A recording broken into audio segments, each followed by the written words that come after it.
Bring in Richard Viguerie, the chairman of conservativehq.com. Richard, the president in that clip said immigrants, and again, not making a distinction between illegals and those who came here lawfully, but presumably those illegals who already are in this country should be pulled out of the shadow and pay taxes. Do you agree with what he had to say? Well, not only do I not agree, but overwhelming majority of Americans, probably 75% or more of Americans, don't agree. This is an outrageous act, not only by Obama, which we expect of, but by the Republican leaders, that they're going to, in essence, fund his illegal, unconstitutional actions by giving Obama the budget he wants for the next 10 months.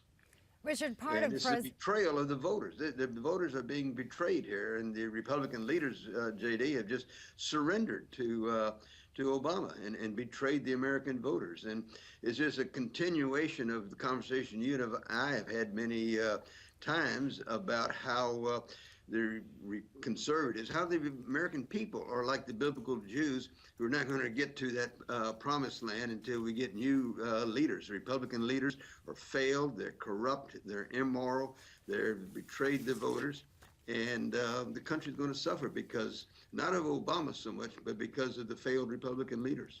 And what do you think those failing Republican leaders should do right now?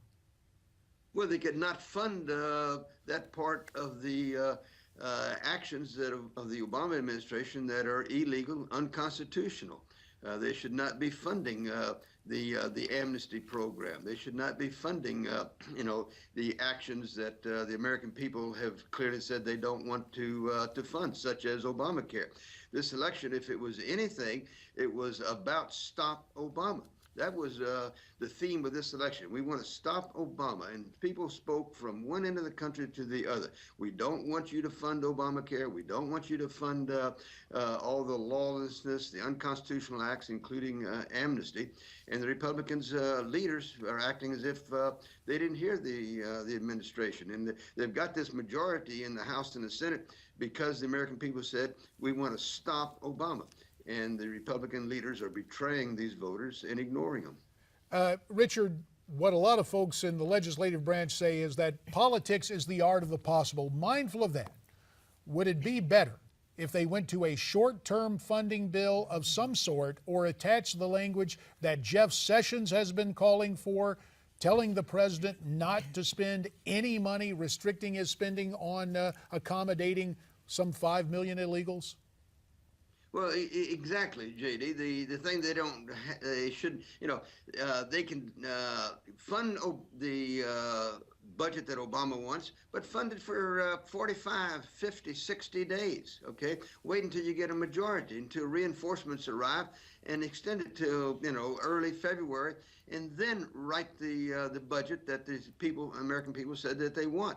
But to extend this budget through the end of September, basically 9-10 months, is just a betrayal of the American voters. And this stuff is not difficult. What it tells you is the real heart of the Republican leaders is with bigger government. And this is what they've done. They've compromised with Obama to grow government. So government now with this new budget is growing, which is an exact opposite of what the American people said they wanted. Richard, about 30 seconds before we have to go to break. Here's the situation. We heard critics say President Obama has ignored the verdict of the voters. In their own way, are Senate and House Republican leaders ignoring their huge victory and the people who provided it? Well, the Republican leaders certainly are, and quite frankly, any Republican member of Congress, the House or the Senate, that votes to fund the government through September is betraying the voters. And they should all be primaried. They should be on a list to be primaried. Anybody that funds the government that Obama wants and ignores the verdict of the American people should be primaried, and they should be considered as part of the problem, not the solution. Fair enough, but we are still searching for solutions. And Richard, that's why we're going to ask you to stay with us through the break. Come back and talk about the other challenges confronting conservatives these days. That's what we're talking about with Richard Viguerie, one of the guys, and I don't think he minds it when I say one of the guys who has emerged as the conservative wise man there outside Nicely Washington, played. Skyping in from Virginia. Richard, we are in need of conservative wisdom here. What should conservatives in the House and Senate be telling their leadership about this proposed spending bill? Well, JD, not only do we need conservative Oh, golly. leaders, we need leaders. The Republicans are lacking leaders, but certainly the conservatives need leadership. And there's some good people in the House and the Senate, and we're counting on them to stand up and oppose this betrayal, this Can you be more sellout specific? of the American people. Richard, can you be This more... budget here that's being presented is 1,607 pages. It funds abortion under Obamacare, funds Obamacare, and this is just an outrage. And I hope that the principled limited government constitutional conservatives in the House and the Senate stand up and show some real backbone to these leaders who are betraying the American people, and vote against this budget and require, if it does pass, for the Republican leaders to go and get Democrats to pass their big government budget. This is a budget only Obamacare and the Chamber of Commerce can really like. Richard, when you are talking about lack of leadership, can you give us some examples of who you're referring to? Is this Mitch McConnell? Is this Boehner?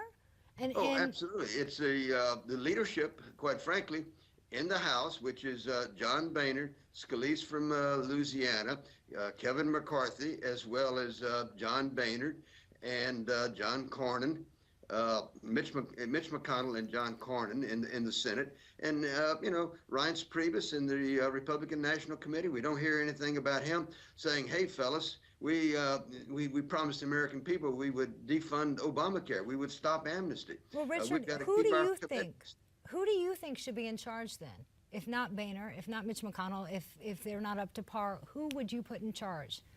Well, there's any number of good people in the House and the Senate. In the 50 years that I've been involved here, we've lacked leadership for the most part. But in recent years, thanks to mostly probably the Tea Party and constitutional conservatives at the grassroots, we've got some good backbenchers. But I don't think it would help their careers if I were to say, they should go forward and replace the present leadership there. But I think we all know we've got some really good principled conservatives in the House and the Senate.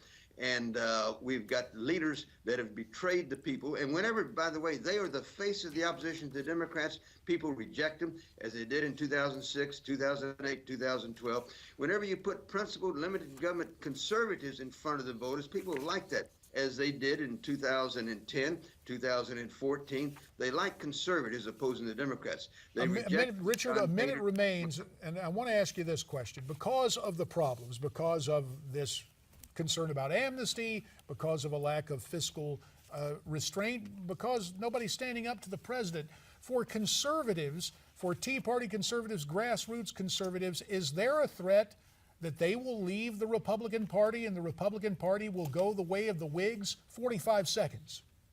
I hope that doesn't happen, because I think a third party right now, quite frankly, JD, would turn the country over to the Democrats. The Democrats, being corrupt and immoral, would rewrite the rules so that anybody that opposes them would never be able to win another election. So I think we have to stay in the Republican Party and fight hard, throw these leaders out, and bring limited government constitutional conservatives. We've got great leaders in the House and the Senate. Rand Paul, Ted Cruz, Mike Lee, Justin Amash, Tim Huelskamp. There's some great leaders out there, and we have to replace these present leaders. Remember, as Carville said, it's the economy stupid in 1992.